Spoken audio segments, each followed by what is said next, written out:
دیں گے اس حالات زمین زمانے کے اعتبار سے. تو یہ ایک عام بات تھی، اس کا انشاءاللہ جواب دیتا ہوں. تو اس معاملے میں کیا یہ صحیح ڈیسیجن ہے؟ تو دیکھیے یہ ایک بڑی عجیب بات ہے اور ایک عجیب حقیقت ہے جس کو ہم سب تسلیم بھی کر لیتے. کیا کریں؟ وہ یہ ہے کہ ایک زمانہ تھا نبی اکرم صلی اللہ علیہ وسلم، صحابہ، تابعین، تبع تابعین، مسجدیں سب سے پرائم سپاٹس پر بنتی تھی اور سب سے پرائم پراپرٹیز ہوتی تھی. مسجد نبوی کے تعلق سے آتا ہے کہ یہ جگہ خریدی گئی، حالانکہ وہ 2 یتیم بچے دینے کو تیار تھے وقف کرنے کو، تب بھی نبی اکرم صلی اللہ علیہ وسلم اس کو خریدا، پرچیز کیا. نبی اکرم صلی اللہ علیہ وسلم کے بعد ابوبکر صدیق رضی اللہ عنہ کے دور میں اس میں کوئی زیادہ توسیع نہیں ہوئی، ایکسپانشن نہیں ہوا. عمر ابن خطاب رضی اللہ عنہ کے دور میں اس کی توسیع ایکسپانشن ہوا، آپ نے خریدا. عثمان ابن عفان رضی اللہ عنہ کے دور میں بہت بڑی توسیع ہوئی، اس کو آپ نے خریدا. اس کے بعد مختلف گورنرز اور خلفاء آتے گئے، اس کو خریدا گیا. سب سے پرائم پراپرٹیز تھے وہ، مسجد سب سے پرائم جگہ پہ بنتی تھی. اب یہ ایک عجیب حقیقت ہے کہ کارپوریشن نے جو اوپن اسپیس چھوڑو بولا تو مسجد ڈکلیئر کر دو. پھر کارپوریشن آئیں گے تو پھر دھارمک مسئلہ بنا کے اپن لڑا جھگڑا کر کے وہ ایشو سالو کر لیں. تو وہ مسجد، بچوں کی کھیلنے کی اوپن لینڈ جگہ ہے وہ مسجد، گارڈن کی جگہ ہے کالونی کی وہ مسجد. 20% FSI کا چھوڑنا ہے اس کو مسجد کر دو. ڈسپیوٹڈ لینڈ ہے مسجد کر دو. خالی دکھ رہا بہت دن سے پلاٹ، مسجد ڈکلیئر کر دو. سمجھ رہے آپ؟ یا پھر پریشرائز کر کے پلاٹ بیچنا ہے تو ایک مسجد کو جگہ دینا، نہیں تو دیکھو کیا کرتے. تو وہ بیچارہ گھبرا کے بولتا رہے اب بیچنا ہے تو سمجھو ایک طرح کا یہ دے دو نکالو، اس لیے کہ لوگ سمجھ رہے ہیں. تو کیا عجیب ہم نے معاملہ کر دیا. مطلب مسجد اللہ رحم کرے ہمارے نہ پرائم کمائی سے اور پرائم جگہ پہ نہیں ہو رہی. کئی مسجد ایسی ہے کہ مسجد پوری جگہ میں بنی ہوئی جو جگہ مسجد کی ہے اور سامنے جو خالی سے وضو خانہ، طہارت خانہ اور نماز جگہ اکثر ہوتی ہے وہ کارپوریشن کی اوپن لینڈ ہے، لے لو اس کو اندر، جو کہ بچوں کے کھیلنے کے لیے چھوڑی گئی اور ریکریشنل ایکٹیویٹیز کے لیے محلے میں جو مختلف کام ہوتے ہیں نا اس کے لیے خالی جگہ لگتی ہے نا کبھی، اس کے لیے چھوڑی گئی. اب مسجد میں چلے گئی. بچے کھیل رہے سڑکوں پر، لوگوں کے جو ہے شیشے توڑ رہے ہیں اور فلاں مسئلہ ہو رہا ہے، ایکسیڈنٹس ہو رہے ہیں ان کی. یہ بڑی عجیب بات ہے. اب یہاں ایسا میں نے یہ بھی دیکھا ہے کہ 2 لوگوں میں جھگڑا ہوا، جان دو بھائی تم جھگڑا چھوڑ دو، مسجد کو دے دو یہ جگہ. اور دونوں کے دل سے نہیں ہے دینا. اب دل میں وہ بول رہے کہ میرے پاس آگے تو اتنے CR کی، بولتا میرے پاس آگے تو اتنے CR کی کروڑ میں، لیکن اب جھگڑا ہے خون ہونے سے اچھا والے مسجد کو دے دو. یہ درست تو نہیں ہے. بہرحال حق فیصلہ کرنا چاہیے. ہاں یہ الگ بات ہے ایک ڈسپیوٹڈ جگہ کو دونوں لوگ چھوڑ دینا چاہتے ہیں. جیسا کہ نبی اکرم صلی اللہ علیہ وسلم کے زمانے میں واقعہ ہوا. 2 صحابہ آئے، ایک ہی زمین کا دونوں کا ڈسپیوٹ. ایک بولتا ہے یہ میری ہے، دوسرے صحابی بولتے ہیں میری ہے. نبی اکرم صلی اللہ علیہ وسلم ایک فیصلہ سناتے ہیں اور فیصلہ سنانے کے بعد کہتے ہیں جب کوئی مسئلہ کسی قاضی یا کسی شخص کے پاس آتا ہے، حاکم کے پاس، اور دونوں کی دلائل حاکم سنتا ہے اور اس پہ فیصلہ کر دیتا ہے، حالانکہ حق کسی اور کا ہے لیکن کسی اور کو دے دیا جاتا ہے، چونکہ ایک آدمی بولنے میں بہت چرب رہتا ہے، فٹافٹ باتیں کر رہا ہے، جس کی وجہ سے جس کا حق ہے وہ بول نہیں پایا، جب جگہ اس کو دے دی گئی تو یاد رکھو میں جہنم کا ایک ٹکڑا اس کو دے رہا ہوں اٹھا کر. تو جیسے ہی آپ نے یہ کہا فیصلے کے بعد، پہلے صحابی نے کہا یہ زمین ان کی ہے، دوسرے صحابی بولتے یہ زمین ان کی ہے. دونوں نے نہیں لیا اس کو. پھر نبی اکرم صلی اللہ علیہ وسلم نے کہا آپ کو جو کرنا کر دیجیے، ہم دونوں نہیں لیتے اسے. حالانکہ دونوں بھی جھوٹے نہیں تھے، اختلاف تھا. زمین ہوتا ہے نا کبھی 2 بھائیوں کی زمین تھی، اب سمجھ میں نہیں آ رہا کتنے ریشو میں تھی، کتنے فٹ تھی، اختلاف ہوا. لیکن تقوی کا حال یہ تھا کہ دونوں نے چھوڑ ہی دیا سیدھا اس کو اور زمین کو وقف کر دیا.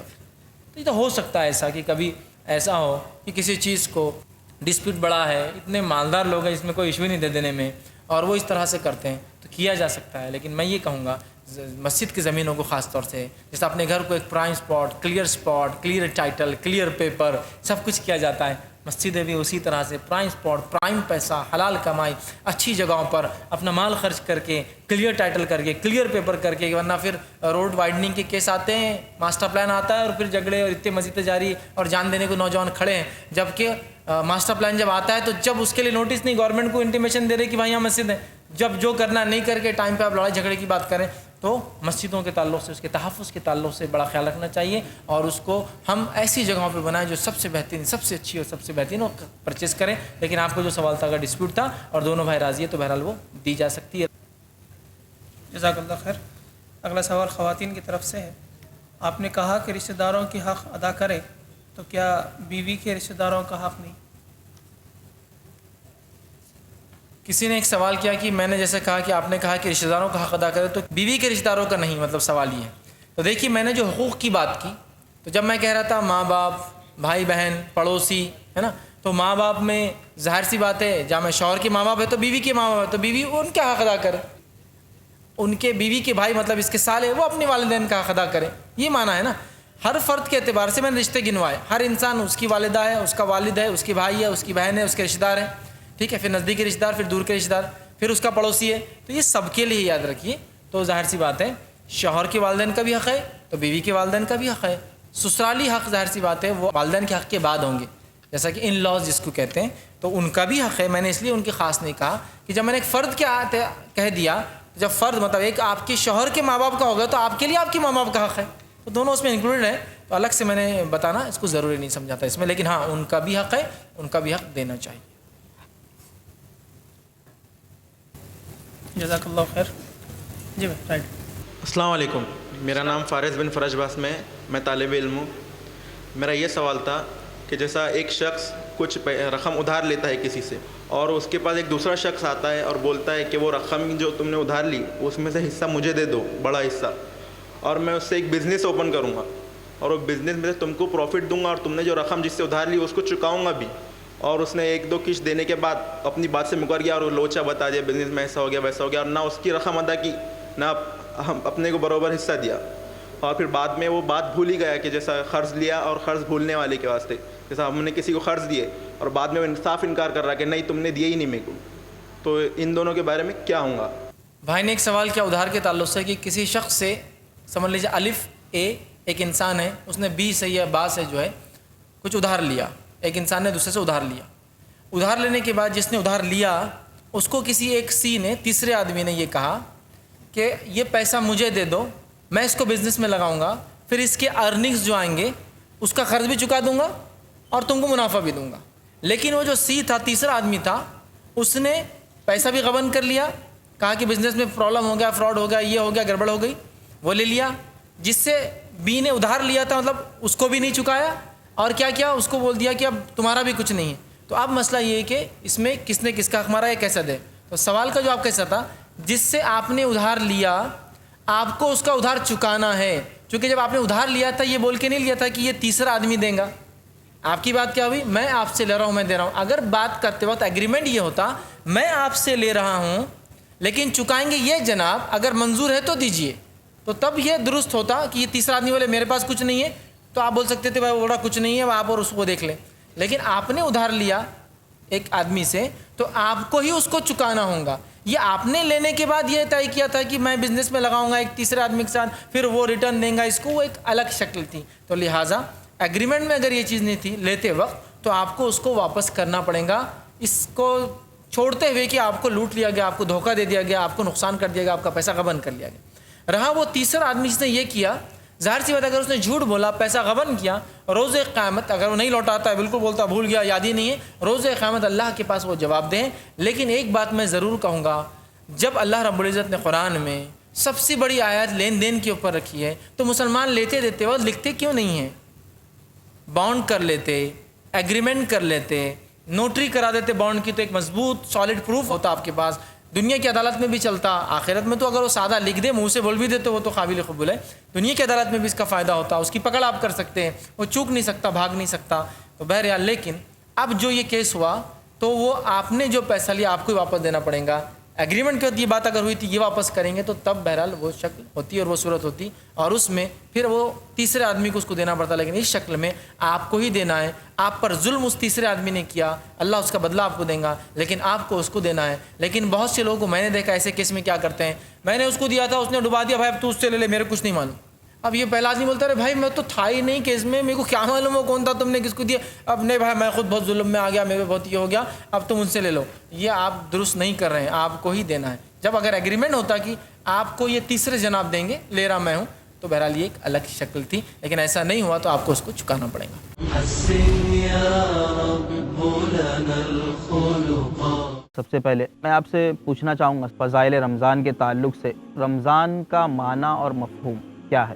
رمضان کا معنی وہ مہینہ ہے جس میں اللہ رب العزت نے ہم پر اپنی ایک عبادت جس کو فرض قرار دیا, روزوں کو رکھنا ہے. جیسے سورج کی تپش سے ریت گرم ہو جاتی ہے تو رمضان کی تپش سے گناہ ختم ہو جاتے ہیں اور انسان اس مہینے میں نیکی کرتا ہے. اس کا ایک معنی رمضان ہے. بھوک اور پیاس کے وجہ سے جو پیٹ کی گرمی ہوتی ہے, شدت ہوتی ہے, اس کا ایک معنی رمضان ہے. اور ایک معنی یہ بھی کہا گیا ہے کہ اللہ کو راضی کرنا, خوش کرنا بہت زیادہ ذکر اور اذکار کر کے, اس لیے کہ رمضان اللہ کے ذکر کا مہینہ ہے. رمضان مغفرت کا مہینہ ہے، رمضان گناہوں کی معافی کا مہینہ ہے، رمضان نیکی کرنے کا مہینہ ہے، رمضان بھوکے اور پیاسے رہنے کا مہینہ ہے۔ یہ رمضان کا ایک شرعی اصطلاح میں ہم معنی جو ہے لے سکتے ہیں۔ جانیے رمضان کے فضائل ایڈوکیٹ فیض سید سے ہر جمعہ، پیر اور منگل صبح 4 بجے اور رات 10 بجے صرف i+TV پر بہتر زندگی کے لیے۔ حادثہ پھر کوئی ہونے کو ہے دنیا والوں، ہم نے حالات کے ماتھے پہ شکن دیکھی ہے۔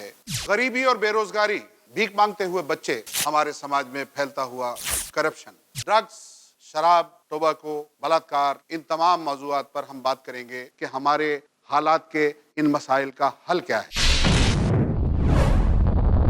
حالات آج کے سلگتے مسائل پر اٹھائیں گے آواز، بڑے دانشوروں کے ساتھ، ہر اتوار شام 7:30 بجے صرف i+TV پر بہتر زندگی کے لیے۔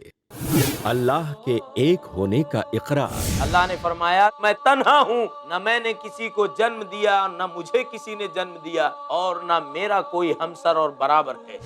انسانیت اور امن کا پرچار۔ اے لوگو، سلام کو عام کرو، آپس میں صلہ رحمی کرو۔ نفس کو شر سے محفوظ رکھنے کی ہدایت۔ آخرت کی ابدی زندگی کے سامنے دنیا کی زندگی کی کوئی حیثیت نہیں ہے۔ تقوی اور پرہیزگاری کی دعوت۔ اس سے پہلے کہ وہ گھڑی آئے جب بندہ یہ کہے کہ اے پروردگار اگر تو نے مجھے اور دنیا میں موقع دیا تو میں نیک بن جاؤں گا، لیکن اس وقت کوئی موقع نہیں دیا جائے گا۔ پیغام قرآن جانیے شیخ سلطان سیف محمدی کے ساتھ ہر بدھ دوپہر 3 بجے اور رات 9 بجے صرف i+TV پر بہتر زندگی کے لیے۔ اپنے DTH اور کیبل آپریٹر سے آج ہی سمپرک کریں۔ Free to year.